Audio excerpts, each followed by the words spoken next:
Hi, welcome to Your Time to Shine with Darlene and Julie.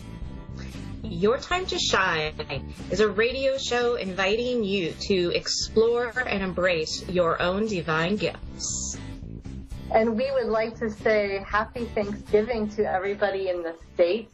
We hope you're having a beautiful day and a nice evening, and taking time to be thankful and be the gratitude of everything around you, everything in your life. So tonight, Julie and I are really excited to share with you some information and some fun tips about what energy is. What is that? Some people will say, I don't know what you're talking about. So tonight, we're going to give you a taste of energy, how to tap into it, and how to jump into your own intuitive gifts, and how to be more spectacular and aware in your world. So, Julie, do you want to get started with that? Yeah, absolutely. So, just a little introduction. I've been working with energy for a couple of years, at least a couple of years now. I'm really working with it. But I happened to be at a conference last week, and it was a conference where people didn't really understand energy. It wasn't like a spiritual or a psychic conference.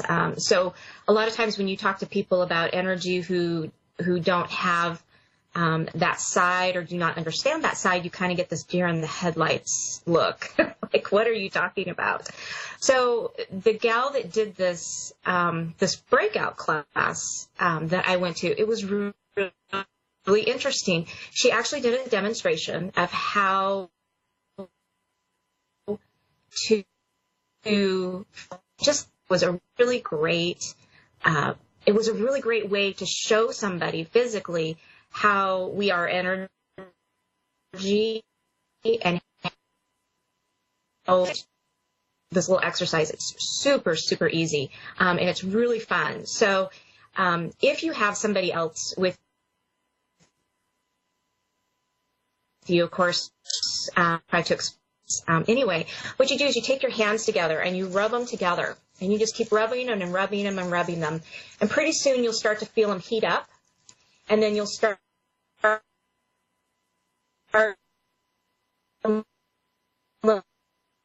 you slowly start to pull them apart, and you have a little energy ball. She showed was that we were paired in groups, and one person would do this, and they would have their little ball of energy, and then the other person would just slowly put their hand right in between our hands and then describe to the person what they felt. And at that moment, it was like all the light bulbs in the room went on. Everybody was like, oh my gosh, my fingers are tingling, or, you know, I got a little impulse going through my thumb, or my fingers feel really hot. So that's what it's all about. That's what energy is really all about, is feeling it and understanding how it flows through us and through every living thing in the universe. So try that sometime when you have a minute, and see what you can feel and see what your partner can feel. It was a really great, and it was really great to see everybody around us go, oh, wow, that's great. I understand that now. So it was a really amazing feeling to help these other people understand what it was all about. So very fun. But it's something that we're aware of, and then you see a whole room get what we play with and do every day. It was really very exciting. It was. When I was a teacher in the classroom, I used to do that with the kids and explain to them that I offered Reiki, and I did that example and did the energy ball too with the children to get them to feel that they were energy. That's what we saw each other's bodies, but what we truly were was, just energy. Right. And so what I would like to add to that is there's a few different kinds of energies too. We can we can make it a little more, break it down so that we can play with energy differently. So there's psychic energy, which is when your awareness of energy. So you walk into a room, and I don't know how many people have experienced this, but you pick up the energy in that space around you. If it's a group of people, you can pick up happiness or anger, and it's all the emotions floating around. And the heightened psychic awareness, depending on the person, whoever that is, you can detect what's going on either in the whole room or one-on-one when you're with people. So you have psychic energy. And you also have chi energy, which is the energy that you can feel that's inside of your body, that flow. So if you're doing yoga or something like qigong and anything that's moving, even exercise, like after a good run, all of a sudden you just feel everything in your body just rush over you. That's chi energy. And this is really key when you work with energy and you're an energy worker, is you are playing with and sensing people's energies in their bodies. And where there's stagnation of chi is where there's often something where a disease can start, or where there's low vibration, where somebody can use some uplifting, some extra energy work. Then there's also the potential energy, which is what is it that fuels you, meaning what is it that excites you about life? So all of this is about what you're sensing in your own body, all of these energies. So the potential energy is, what is it that just lights your whole body up and you're like, I want more of that. So what I wanted to do this evening is to give people some examples about how to heighten their psychic awareness, how to keep their chi flowing, and that makes it easier for them to work with their potential energy, to learn what lights them up. So some people meditate, but the key is to relax your body and relax your mind as often as possible. So whatever that looks like for you. For some people, it is meditation. For some people, it's taking a walk or going to the beach. Julie and I do that a lot, just taking a walk by the ocean.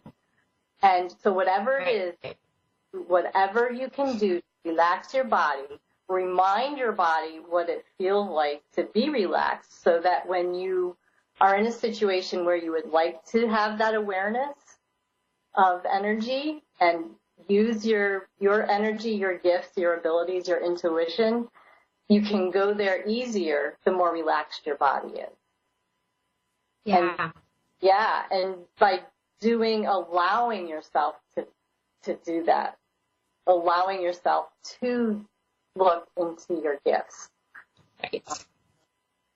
Some people don't want to, but if you'd like the heightened awareness, allow it to happen and don't force it. I think that's the trick for a lot of people. They're trying to figure it out. How do I do this? How do I do this? Exactly. Yep. Number one key, relax. Right. Especially with doing mediumship readings, right, Julie? Right. Exactly. Yeah, absolutely. You have to relax and free your mind. Yeah. And then one more tip that is a fun one too, joy. Just keep whatever brings you joy, laughter, do all of those things, and that keeps your vibration high. That keeps you from feeling tired. It keeps you from feeling as if your energy is drained, because there are some teachings out there that say that your energy can leak or people can take it. We're energy beings, so that really is more of an illusion. We can't lose energy, but what we can do is play with it so it stays high and vibrates, and so we feel good. But it's not leaking or going anywhere. No. So we can still play with it and be as joyful as we can, and then we won't feel as exhausted as we may. So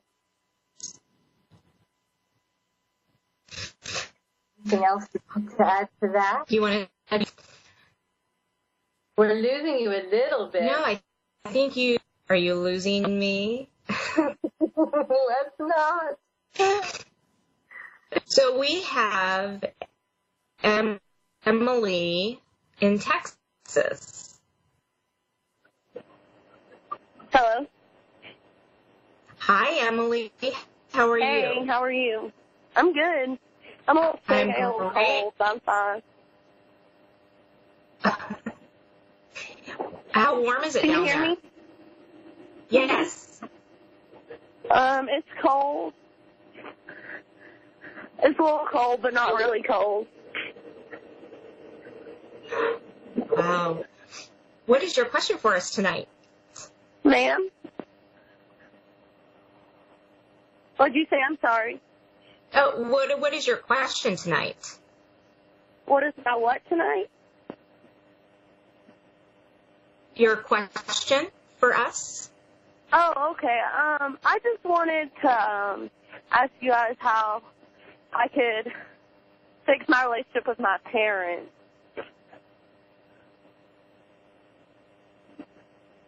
Oh, that's always a good one. Relationships with family.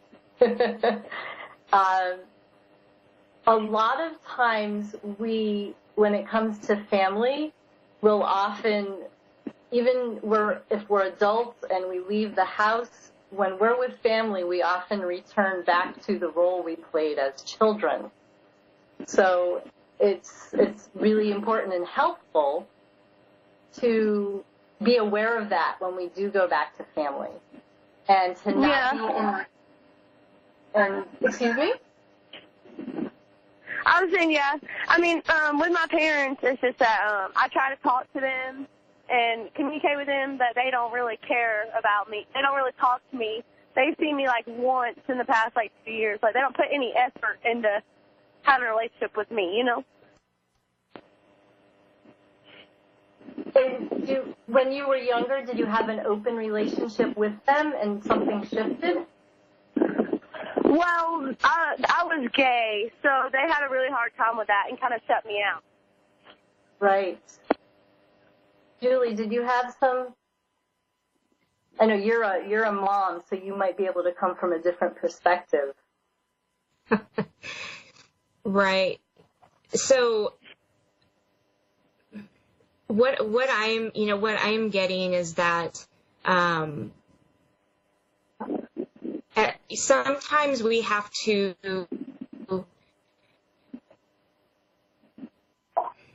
in relationships we have to actually accept people for her and how we expect them can't really has a reflection on us. It really isn't about us. It's more that they are having trouble with an issue, and this is all that they can do. They really don't have the capacity to do anything more than that.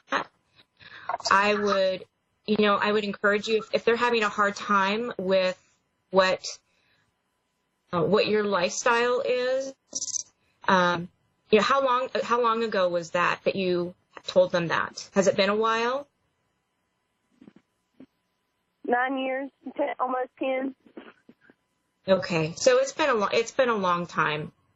So at some, in some point, if you want to have a relationship with them, I think that they are just going to have to accept for what you are, and you have to accept what they are.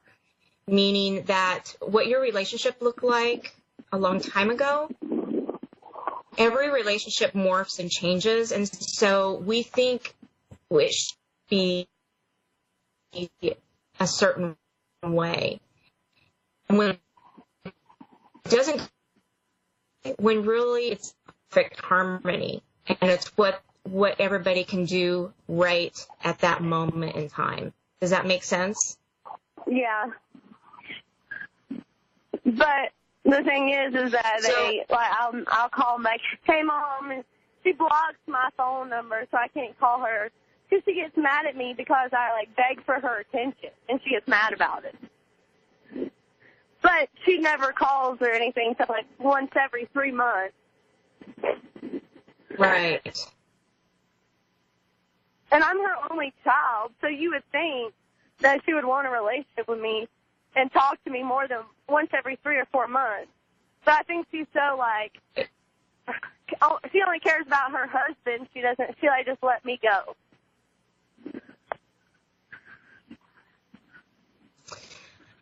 I'm getting a sense that that she feels like she doesn't have to really worry about you because you have it really together, and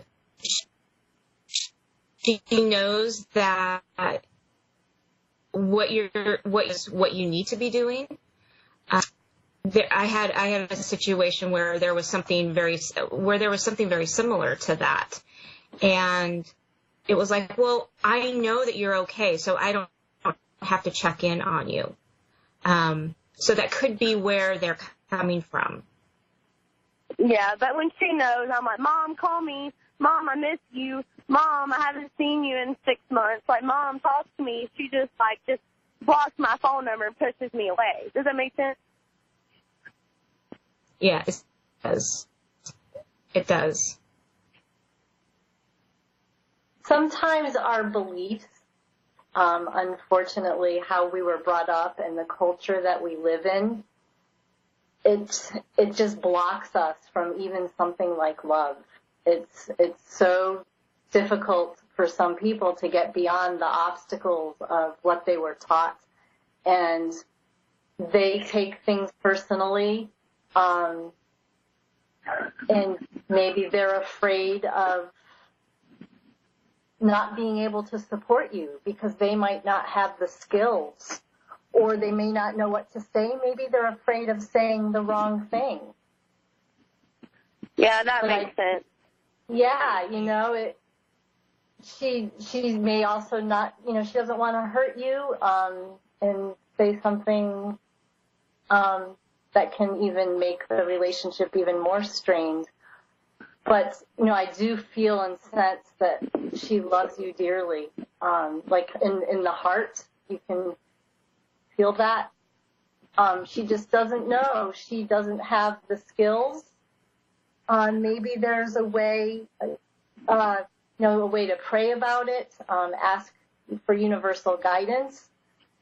Maybe there's a resource that you can send her that can explain a little bit about words that she can use to have conversations with you. And maybe perspective of a parent saying, did I do something wrong? Because a lot of people, in certain beliefs in certain religions, they haven't accepted things like that yet. So maybe somewhere in herself thinking, what did I do wrong? What could I have done differently? So if you're able to find some resources for her and pass that along, it can help her understand better what's happening. Okay. Yeah, I think being able to speak the same language, I think, Darlene, that's a really good point that you brought up, because I think that in some ways there could be a language barrier as far as how do I talk to her now, because she might see you as somebody completely different, and really you're not any different. You haven't changed, but she may not have, like Darlene said, the tools and the resources to know how to communicate with you. So it could just be a very open-ended conversation about how to do this. Yeah. I completely, you're right. Language barrier. She doesn't know how to talk to me, and I don't know how to talk to her, and we just argue. And I'm pretty sure it's why she doesn't talk to me. But she knows it breaks my heart that she doesn't talk to me. So it's just a really sad situation. Right. So be in this situation, send her love, and be in allowance of where she is, because she honestly, she doesn't have the tools, to get around this. So be an allowance of where she is and who she is. So it's almost like what you want from her, you can give her. You're an allowance of who she is being right now. And it's somebody who doesn't have the resources to understand it. So definitely start, finding some resources that you can share with her. Okay. All right. I'm sure. Thank you. I hope that helps. Thank you. It really does. It really does help. You kind of made me cry, but it's good. It's good. Have a good night, Thank you. Emily. You Good too. night. We have Tiffany in Dallas on the phone now. Hi, Tiffany. Hi, how you doing? Good. Good. How are Hello? you? Oh, I'm pretty good. A little nervous, Yeah, we know. What questions do you have for us tonight? Okay, I was wanting guidance. I was wondering if it was a good idea to start trying to have another child soon. Me and my husband have been debating it for a while if we should have another one, and so I didn't know if you knew if it was a good idea for us to start trying now. Well, my first question would be, how many children do you have? One. And did you choose to have your child, or did that just happen naturally? We tried for a year, and after a year we finally had conceived with our first child. So yes, we do have one. Is there some energy around it taking as long or having it be that same challenge that you had the first time? Might that be what's stopping you, or thinking that you should wait or not wait? No, what my other question was going to be, I'm not sure if I'm ready. I feel like I'm losing my mind lately with, emotional stuff. I feel like I have OCD and all kinds of other stuff, and that's why I'm wondering, well, should I have one because of those issues? Or, other questions like, should I see a professional for feeling this way before I should start having a child? It's, I guess, my emotional state. And then what happened almost 2 years ago this year is another reason why I'm not sure if we should try. Yeah. So A lot of stuff. So sometimes I'll be asked by my mentors, they'll say, you know what you know. So if you were to sit down and ask yourself all of these questions, what might be the energy that comes up for you as far as waiting or not waiting? Well, I know we're not getting any younger, and my son's already 3.5. We don't want to wait too far away, and or we don't want them to be too far apart, and So I didn't know if you could see anything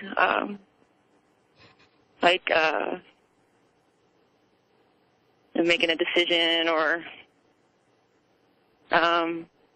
is there a healthy baby in the future? I don't know if you see anything like that.